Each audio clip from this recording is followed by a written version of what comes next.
I'm embarrassed. Like, I feel like I'm showing you how much I ate, but I absolutely feasted at the library buffet. I literally slutted like a wanton, insatiable succubus.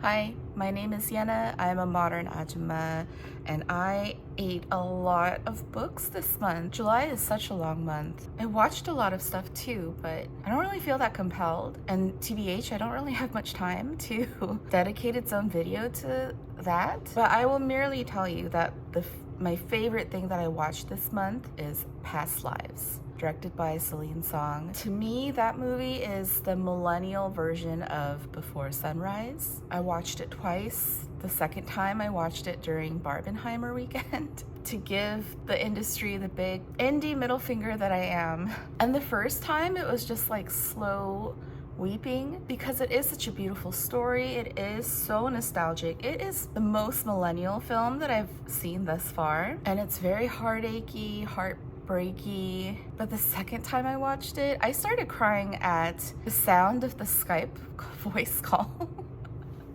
The ringtone with like the scene of New York City and Seoul just eliciting that feeling that people felt back in the 2010s. What a great world this is, with better internet and connectivity, and even though you may have family and loved ones across the world, you're not that far away. Except that in this case, where Before Sunrise, they, don't have each other's phone numbers. In Past Lives, no matter the existence of the internet, even if you do have each other's phone numbers, even if we have the technology, we're still limited by the extent to how much that technology can provide. And in the end, we're all still lucky at the end of the day to find ourselves with the people that we ended up with, no matter how arbitrary or random it may be. It was so beautiful. If you're into that stuff, I highly recommend. If you're a Korean American and millennial in age, this movie is like ridiculously for you. The details are just insane. Like, my best friend had that haircut and dressed the way that Greta Lee dressed. So I'm gonna kind of try to go in order of by how much I like and how much I recommend to not so much, but also like group these books by like narrative theme as well, because I found a lot of common themes going on, which is great. And if I can recommend just one book in this whole video of 17 books, you need to read Caste by Isabel Wilkerson. I also read this on library audiobook, performed by Robin Miles. And I started like reading in earnest again in 2020, as did a lot of other people. And I was just searching for answers to all of my questions of like, how did we get here? What is going on? And even that feels like a million years ago. But perhaps the answers to all my 2020 existential crisis questions that I've been searching for from books this entire time is found in this book. TLDR, though we may not articulate it in such a way, America does live within a caste system, much like India, where the dominant caste of wealthy, powerful white men protect their privilege and their power via a complex but very natural feeling, and therefore very insidious, caste system, where everybody on the hierarchy has their particular, the word that means is there, where everybody in the social hierarchy has their own motivation to keep their status and remain on their rung of the ladder. This is, for me, a must read in a required reading status. It's one of those books that once you see it, you can't unsee it. It changes the way that you think about things, and it just forever alters your brain and how you see things. I really appreciated how Wilkerson talks about things, talks about systems, talks about people, and how things are, not using the words that we actually use them, but calling them different things to reshape how you think about that actual thing in your head, as opposed to just the word that you know it as. So for example, she doesn't say plantation, she calls them forced labor farms. But that is just one of so many. There's so many crazy stories within this book. And just the first one that completely blew my fucking brains was that the reason why white people are called Caucasian is because a eugenicist doctor was studying the shapes and sizes of skulls, and he had like a particular favorite skull of his, and that skull just happened to come from the Caucasus Mountains in Russia. And just because this one guy liked this one skull, he just arbitrarily named his own European, because of course this guy's a German, Nazi doctor, named his class of people, white people, Caucasian. Just, there are so many crazy stories like that, so many arbitrary things that shape our lives today and dictate the way that we must live our lives today. And this is, kind of a long book. It's in the 400-page range, but it flew by. It's so readable. It's so eye-opening. I pulled like so many quotes out of this book. He is accounted criminal for acts which are deemed innocent in others, punished with the severity from which all others are exempted. He is under the control of the law, though unprotected by the law, and can know law only as an enemy. Caste does not explain everything in American life, but no aspect of American life can be fully understood without considering caste and embedded hierarchy. Like, I thought that I knew a lot about American history, but I learned so much more from this book as well. Like, the Nazis looked to Americans and their centuries worth of racism and our casteism for pointers on how to do their evil doings. And they reined it in so much. So good. Must read. Please read. If anything, overall, this book dispels any notion of randomness, chaos, and like brutal, inhumane violence. Like, you can't say anymore, how can people possibly be so cruel? And yeah, it just takes off any blinders that you may have had that Caste has distorted in your eyes.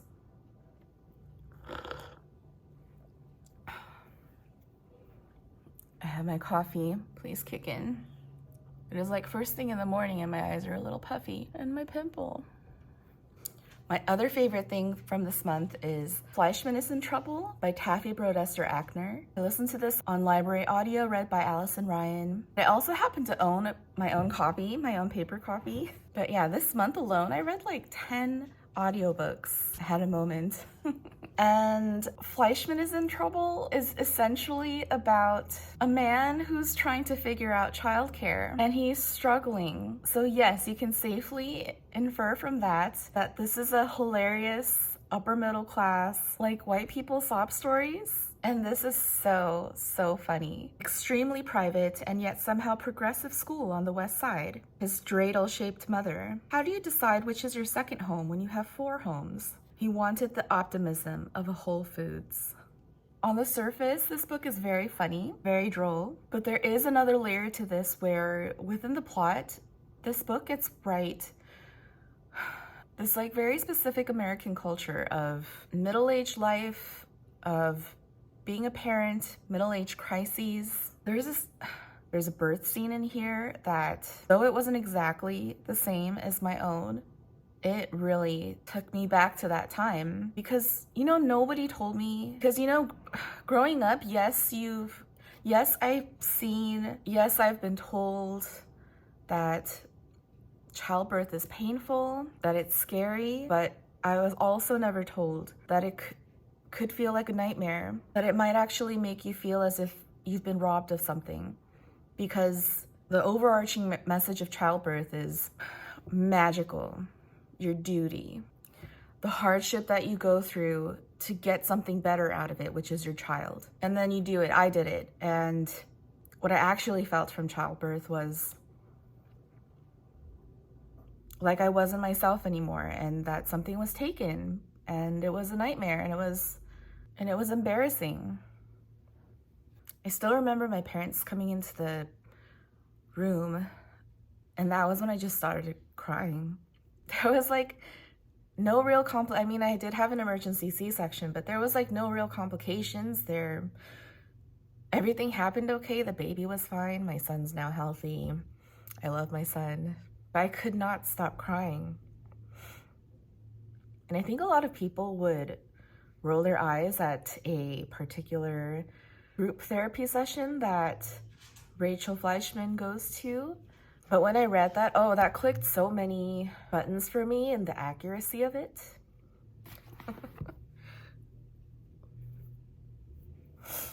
Like how we used to arbitrarily say, I want 3 kids, I want 4 kids. So many people have done this and they're all fine. Does that make it okay? This is perhaps the most New York-y book I've also ever read. There's like so much going on. There is an overwhelming amount of, but delightful, details and accoutrements to the story of this guy's ordeals, and it's also very personal, and the tone feels so real and funny and exciting and big, but also tragic, pathetic, unattainable, which is everything that I imagine New York City life to be. This is very much Summer in a City book about not liking your peers, where you are in life, both personally and geographically, I guess. The discombobulating effect of online dating, security and decades-long friendships. Oh, which was like my absolute favorite part of this book.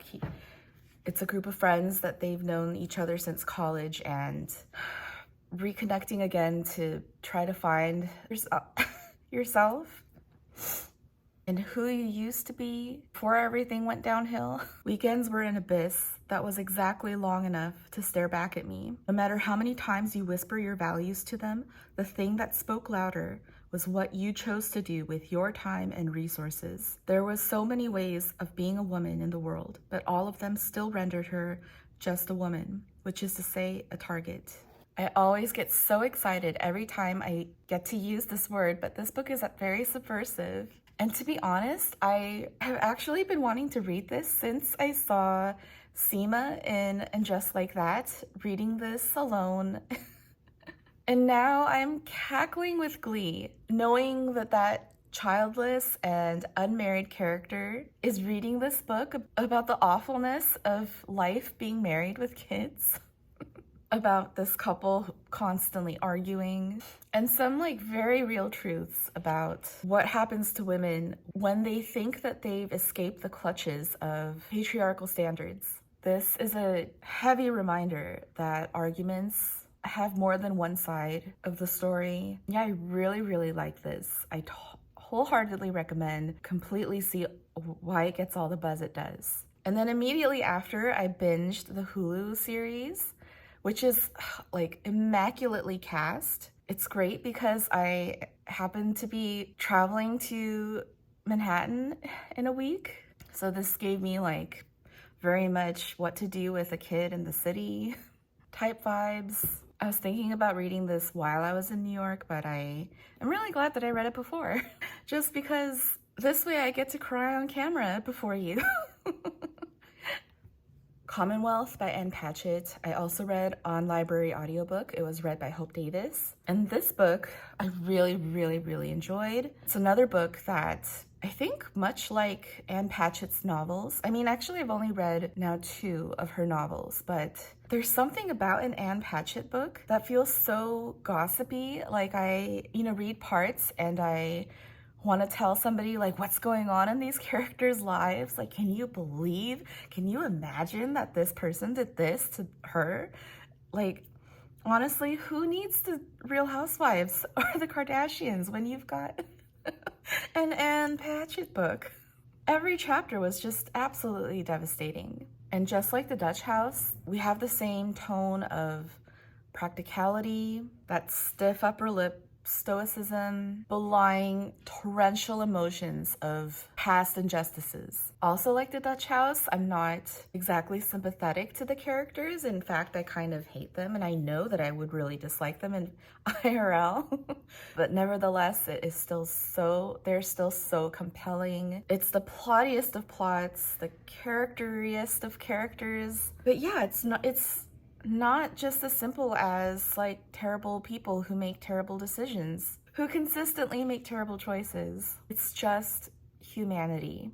This is another great summer book, this time set in LA. Like negligent parents getting a gaggle of a dysfunctional Brady Bunch type kids who beget their own problems. It's like hiding in the rooms of your own home. It was about the inestimable burden of their lives, the work, the houses, the friendships, the marriages, the children, as if all the things they'd wanted and worked for had cemented the impossibility of any sort of happiness. The way that Anne Patchett draws her characters, contours their lives, sketches their character dynamics very much reminded me of the way Agatha Christie does those things and how utterly pleasurable that is to read. This was so good and I loved it so much. There's nothing like the gravitas of an Anne Patchett novel. Things We Lost in the Fire by Mariana Enriquez is another very summery book. I've read The Dangers of Smoking in Bed. I want to say it was last year. And I really like that one too. And I find that this one is very similar to that one in terms of how I feel about them. Like, I liked every story, had no particular favorite one, and I really just read them to like wash over me in like the very real AF horror and terror that the most vulnerable people in society feel and live with. It's a question of not being afraid, of making a few necessary friends, saying hi to the neighbors even if they're criminals, especially if they're criminals, of walking with your head high, paying attention. Maybe I wasn't the princess in her castle. Maybe I was a madwoman locked in her tower. There was another about the ghost of a boy who always appeared in birthday photographs, the terrifying guest no one recognized, his skin gray, and a broad grin on his face. I knew he didn't want to kill me. He just wanted to treat me badly and break me so I'd hate my life and wouldn't even have the guts left to change it. I read Sisters by Daisy Johnson, also on library audiobook, read by Daisy Edgar Jones and Anna Koval. I have to say, not the best reading from Daisy Edgar Jones. If I were to sum up this book in one sentence, it would be about a house full of PMSing women. My insides are filled with bees. She's just there the way chairs and tables are. A long single hair growing from a clavicle. This is kind of like a loose plot, all vibes type of book. Very voyeuristic, much instability and insecurity. The feels of like someone that you know everything about and yet not know them at all, which is something that could be fairly said of like a sibling maybe. I learned that in the UK you call a router a rooter. You could view this book either from the children's perspective or from the mother's perspective, or both, just as a woman's perspective. But this is also about mothership, about motherhood in all its mess, its hardship, the unglamour of it all. Kind of like being scared of your daughters, of young girls in general, of women in general, being scared of the monsters that you made. But that really means you're scared of yourself, the monster you might be, being mirrored by the person before you. This was dark, this was tense, but I was also kind of ambivalent about it personally. Like, it didn't particularly speak to me. This is short, but it felt long. Her love for them was like carrying shopping bags up a hill, and at times she became convinced they wanted the very foundations of her, wanted to break the bricks of her body apart and climb back in. I can see why some people would like this, but I just personally would prefer something like Commonwealth. I read Solanin by Inio Asano. Fun fact, I did not know that that's the same person who does Goodnight Pun Pun. This book was recommended to me by a friend in real life back when we were in college, and that's when I bought it. So this book is like very old, has been in my shelves, moved with me over the decades, and I finally read it this summer that I'm, 36, 37? And I regret it. I wish I read this when I was in my 20s. This is such a good story about young adult life, the realities of young adult life, that like feeling of being aimless, but you want to live a good, meaningful life, and you just don't know how to go about that with any kind of integrity. And you have to learn the hard way of how messy life can be. My life has an expiration date determined by my bank balance. Isn't it better to regret things you've done than regret things you've never tried? Yeah, it took me by surprise how beautiful and how pure this is. Even though it didn't like completely resonate with me because of my age, I still found it like really wonderful and really special. and what it's like without any role models, without support, direction, living in a caste capitalist system. Yeah, if you're young, even if you're not young, just like Fleischman's in trouble, if you're feeling lost, you could read this for solidarity. This would make a great solidarity read. Oh, Salvation City by Sigrid Nunez. Sigrid Nunez has yet to let me down. I really enjoyed this book. I mean, it says in the title, but I was still like surprised at the religious aspect of this story. And even more shocking is that this is actually a pandemic book written in 2010, and she is deadly accurate with her predictions. But she is an astute observer of life. Of course she got it all right. And I immediately thought of this book called End of Men, just how stupid it was, and how real and honest and empathetic that this is. How could something that makes you so happy also make you feel like you are being beat up? This is definitely a novel, even though her other books, the other two books that I read, The Friend and What Are You Going Through, are also novels. But this is definitely like a main character, plot, etc. And I immediately felt so much kinship with the main character, Cole, who is a child, a book that I loved about a child. And religion, those two topics are like my personal kryptonite. And even though it feels very different from The Friend and What Have You Been Going Through, it has that same core trustworthiness and empathy of a Sigrid Nunez book. Everything that happens, what everyone does, how things unfold feels so natural. This is set in like a very middle America, Bible thumpy, culty, small town place that I would otherwise describe as a nightmare, but I thoroughly enjoyed it, completely empathized with everyone's POV, laughed a lot. You could train every tot in Indiana on that potty mouth of hers. Bonjour Tristesse by Francoise Sagan. Oh, this little summery novella was just summer vacation in a book. Very much like get rid of the evil stepmother, the Parent Trap vibes, but like very French, like very Parisian. So not the like tonsuron, hokey France that I had initially thought. This was the opposite. This was like super liberal, super Parisian, super urban, like very liberal to the point of Oedipal. It was funny, it was cute. Francoise Sagan wrote, well, this was published when she was 18, and so the writing is that much more impressive because it is very taut. The voice is very clear. The skill is very impressive. It's very brisk. I can see myself if I were to have read this when I was younger, or like at the time when this came out, you know, had I read this during its contemporary time, I would have felt shocked. This would have felt like really fresh. But reading this in 2023 at the age of 37, not so much. So like I admire the writing skill, but overall I can take it or leave it. It's cute, it's cute. Rodham by Curtis Sittenfeld.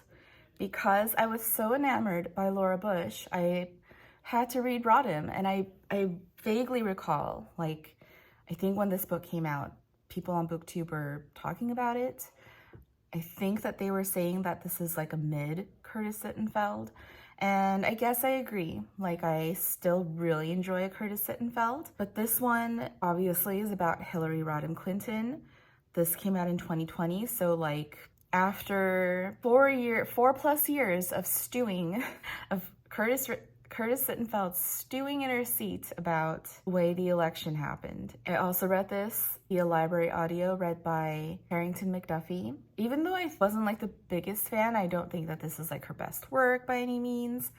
It still like confirmed in me my fandom for Curtis Sittenfeld. And I just had fun reading this and imagining her like furiously typing at her desk like post-election to crank this book out.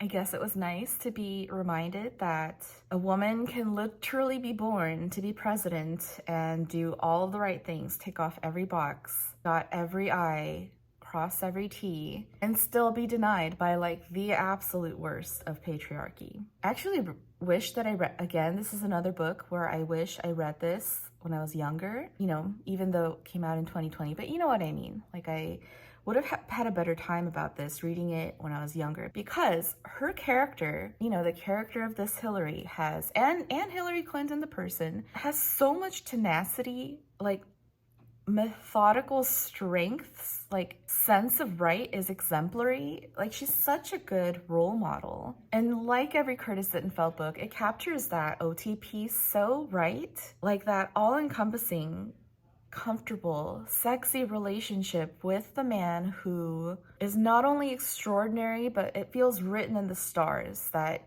he's meant for you. This is fate, capital F. He sees you to be adored by someone special. The last thing that I'll just say, how much I love Curtis Sittenfeld is, as I said before, I am a literary slut. I juggle through so many books at the same time. You know, like I pick up a book and then I put it down and I pick up another one up because, like, why not? Like, I am personally in a monogamous relationship. I don't have to be the same way with my books. I have that freedom.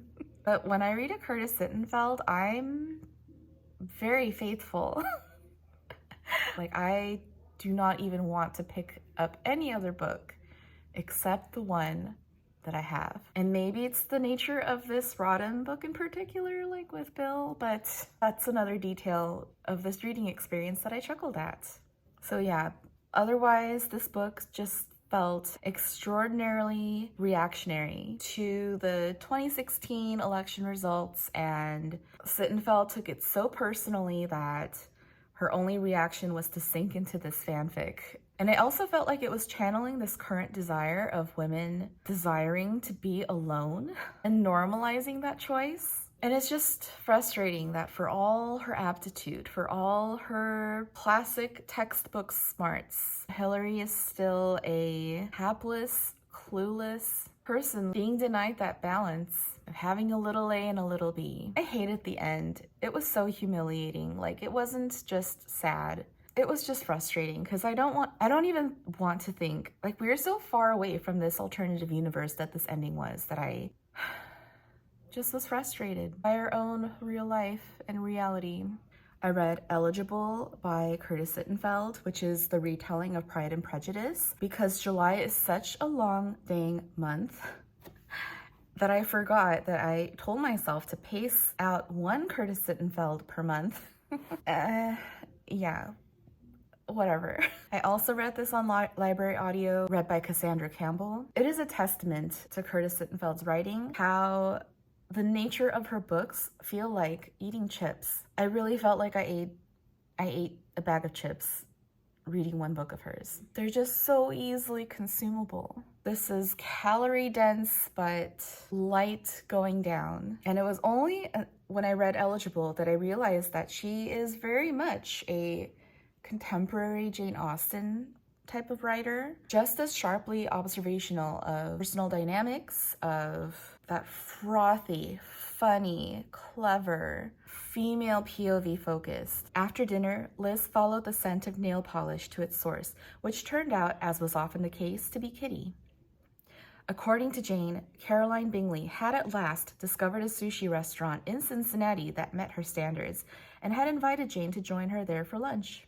It's hilarious that Mr. Bingley is like a bachelor and he and Darcy are doctors or surgeons. Of course, Liz and Jane watch crime shows. Of course, Jane is a yogi. Of course, Jane is 40. It's hilarious that Cincinnati is the city that the Bennets live. Having said that, the Wickham twist was very not funny. Like, really not cool, because it is nowhere near as calamitous as the original Pride and Prejudice Lydia scandal. And it further sets up the conceit of Mrs. Bennet and her character. Like, I feel like Curtis Sittenfeld was trying to show the glaring values of this insular, bitchy family, kind of like pointing the finger at people's hypocrisies, making them acknowledge their own terribleness. And I get that. That's kind of what's happening with And Just Like That, where all the Mirandas are struggling with this new Miranda because they identified with Miranda and they don't want to think of themselves as this new Miranda.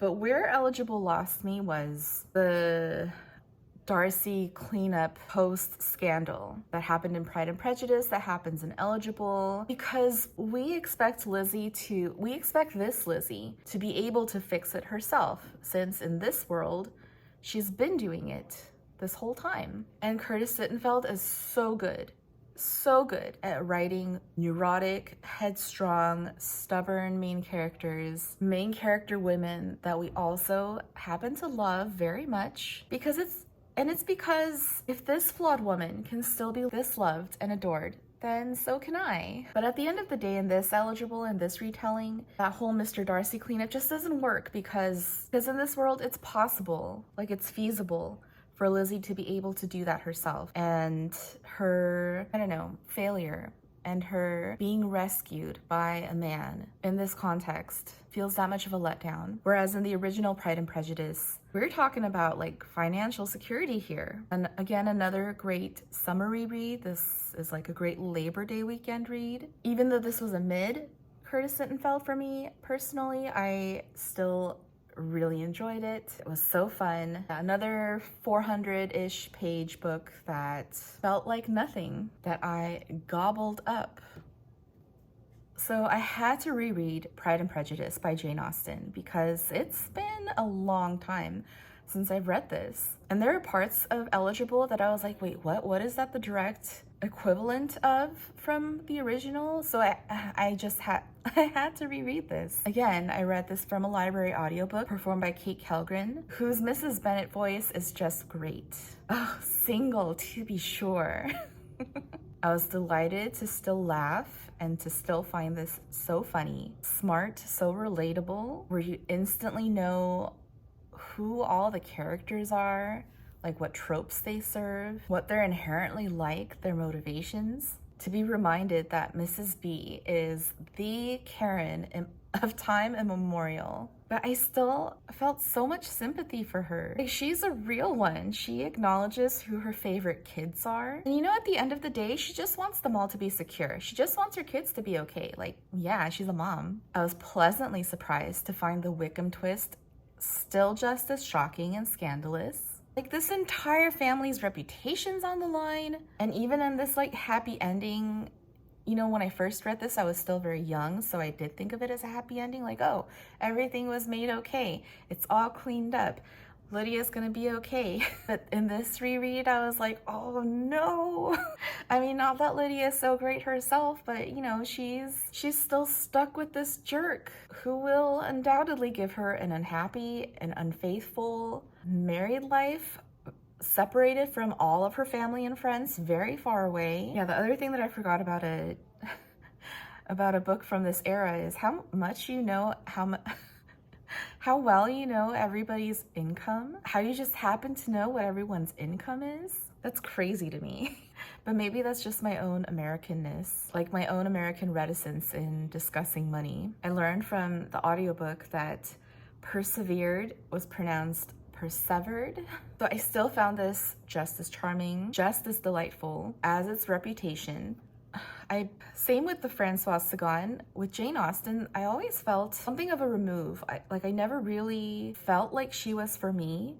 I was much more of a Little Women girl than a Jane Austen girl. So in this reread, I was thinking like, you don't really hear that much. You don't really see that many other examples of like Joes from other works of fiction, but you do see that for Lizzie very much. There's so many Lizzies, like there's so much, oh yeah, she's a Lizzie.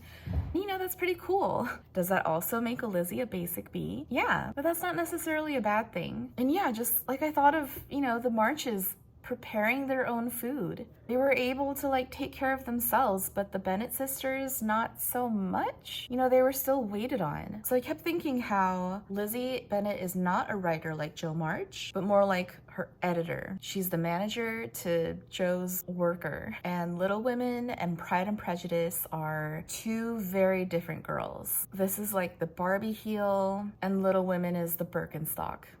White Houses by Amy Bloom, another library audiobook read by Tanya Cornelise, because I was kind of in a kick of this, let's read about more first ladies in fictionalized retellings. And in this one, this is about Eleanor Roosevelt.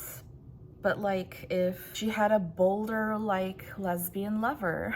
Except this book is nothing like Boulder. It is much more tame and mild, even though there's a lot of trigger warnings in this book. Like content-wise, it's not PG, but maybe in tone, it really is. I brought donuts and cigarettes and dirty jokes wherever I went, and when reporters were getting shut out of Hopewell, New Jersey, I was not one of them. Yeah, I found this very entertaining. But at the same time, it actually felt a little frivolous, like I didn't find much to grab onto. Eleanor herself felt kind of insubstantial, but mostly this was a very loving recollection of a relationship and how romance really does feel real in ways that some things, some moments you'll never forget.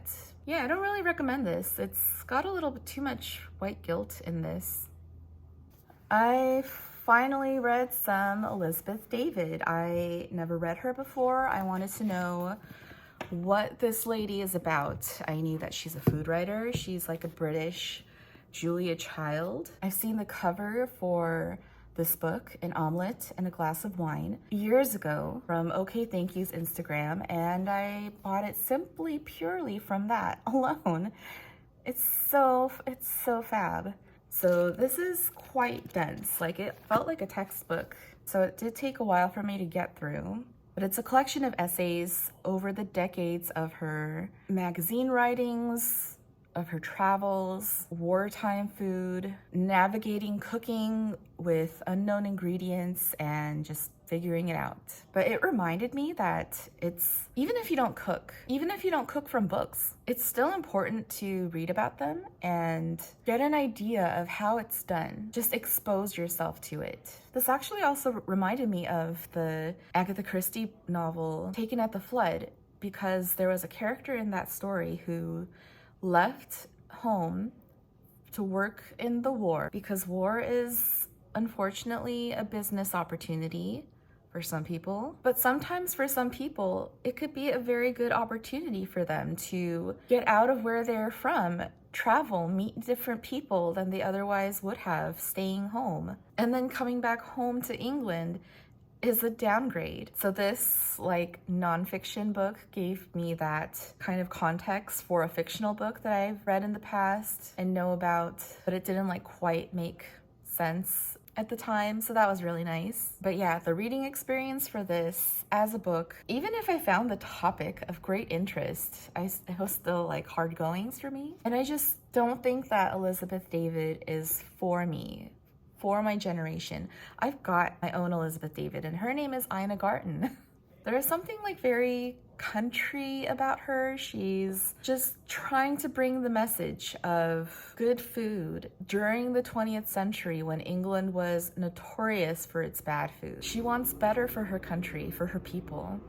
Summer Cooking by Elizabeth David. This one came out in 1955. This is definitely a cookbook with recipes, with categories of foods, of course themed for summer. I found this to be a much better read than Omelette. I learned that marjoram is oregano. There are some beautiful pen and ink drawings by Adrian Daintree, but this feels so vintage. All words, no pictures in all of the recipes. This is not what cookbooks look like today, and they never will go back to this again, I don't think. It made me question, are we too incompetent now to understand simple directions in a paragraph format?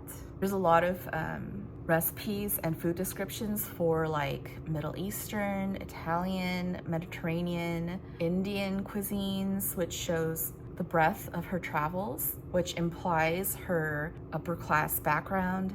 But all of that kind of had that early Goop newsletter vibes that came from, Gwyneth Paltrow's intentions for sharing her travels and wanting to give restaurant recommendations to people who might travel there too. But I also kind of went into this book with the question of what is summer food? because like, what do white people consider summer food? Because there is like very much summer food in Korean food, you know, like cold noodles, even like really hot spicy stews to counteract the heat. They're like go-to summer foods for Koreans. But in America, you don't really have that. And then reading this, I was reminded, oh, right, the concept of seasonal eating.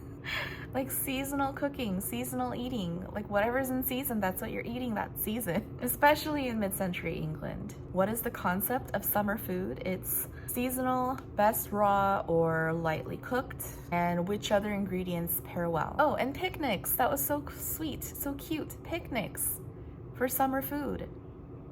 A Book of Mediterranean Food. This one came out in 1950. And in this, the illustrations are these really nice etchings by John Milton. There's a lot of French in this book that she refuses to sully with English translations. And the context of this book is, this is during post-war England, where it is very gastronomically bleak. There's no fresh food. They have like powdered milk and powdered eggs. And she just wants to remind people of like a better time, a better place, where they have better food, pulling from the memories of her wartime experiences spent in the Mediterranean, where robust flavors are the norm. Yeah, I can't stop comparing her as like the Aina of her time, because they both make like foreign food feel very accessible, very palatable, and kind of like makes you comfortable in trying these new things. And yeah, or like Gwyneth Paltrow for expounding on new trends like good olive oil. So yeah, it goes without saying that I have zero intention of cooking from any of these three books, and it's really more like looking at primary sources of mid-19th century British women reading about the existence of ratatouille and how you can go about making one. I reread Me Talk Pretty One Day by David Sedaris, this time as a library audio read by the author. And they're both studio and live recordings of essays in this. I just read it purely because the audiobook was available and I love hearing him, and I wanted to see if this one was still my favorite of his books. Since when I read the owl one, I loved that one so much, and I wondered if it replaced this one as my favorite. And no, it did not. I still really I love the, what is it called? Diabetes with owls? Let's discuss, whatever. Maybe that's part of the reason why it's not my number one favorite, but as much as I love the owls one, I really love Me Talk Pretty One Day. From the first essay to the last, the focus on this is growing up gay and being an outsider, and then being an expat and being an outsider. That feeling when you're deflated by the sad truth, but like I'm also howling with laughter. Youth in Asia is still one of the most poignant pet death essays I've ever read. And though I hear more of the boomer in him than the first time I read this, I still love his petulant, wistful, like pick-me voice. Just full of heart and eager to understand and to empathize. He's mean, he's petty, he's whiny, but that's his honest, genuine demeanor. And he doesn't try to hide it, and it's not like he's saying he's ashamed of it, because he is kind of, but he's equally judging it as much as he judges everyone else.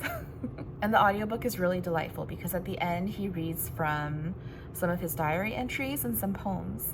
And at last I read the classic Nora Ephron's Heartburn. And this is a reread for me, but I discovered that the audiobook is read by Meryl Streep. So yeah, I reread just for that.